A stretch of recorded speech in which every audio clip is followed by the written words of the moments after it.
So now I want to start to take a look at some modal comping ideas.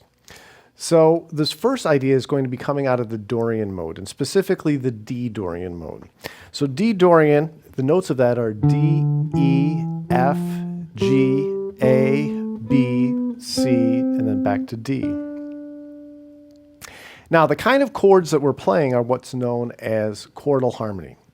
Chordal Q-U-A-R-T-A-L. So chordal harmony basically means that we're building these chords in diatonic force. So this might be your regular D minor 7 chord, but the chord that we're going to play is this, which is D minor 7 sus4. So that's D on the 5th fret of the A string, straight across on the 5th fret on the D string, I'm playing G, followed by C, then F on the B string with my 2nd finger on the 6th fret. So these are all perfect fourths. D to G is a perfect fourth, G to C is a perfect fourth, C to F is a perfect fourth. I'm going to take that whole chord shape and move it up 2 frets. Now if I were to play the notes of the D Dorian mode on each of these strings individually, this is where my fingers would end up. D would go to E, G would go to A, C would go to D, F would go to G. So then, this kind of looks like your E minor 7 chord, right? But I've lifted this to keep the chordal harmony part consistent. Then I'm going to move to this. Now, technically by itself, this is basically considered to be an F major 7 flat 5 chord. I have F, C flat or B, E, and A. But really we're just moving up diatonically within the Dorian mode.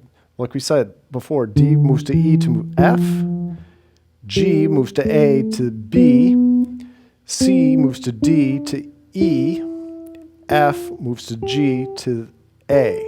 So I've got...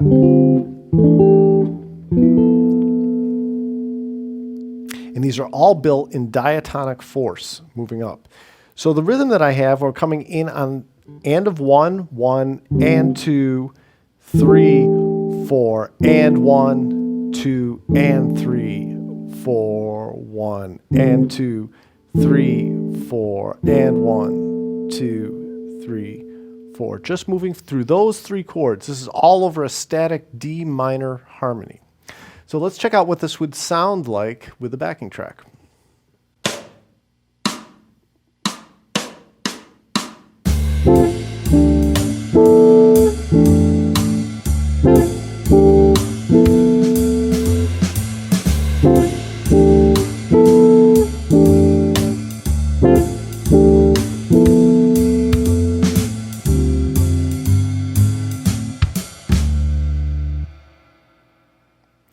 So that whole time we just basically had this drone, this static D minor, but I'm moving the chords to create a little extra motion. That's a really important technique to start to be able to develop as you learn how to comp in a jazz setting, because you don't just want to be playing one chord, even if it's one chord that's listed there.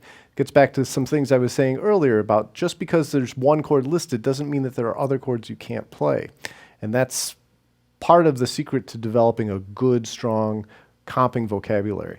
So practice this, practice getting these chords down, and when you're ready, come join me in the next lesson where we're going to apply it to a tune.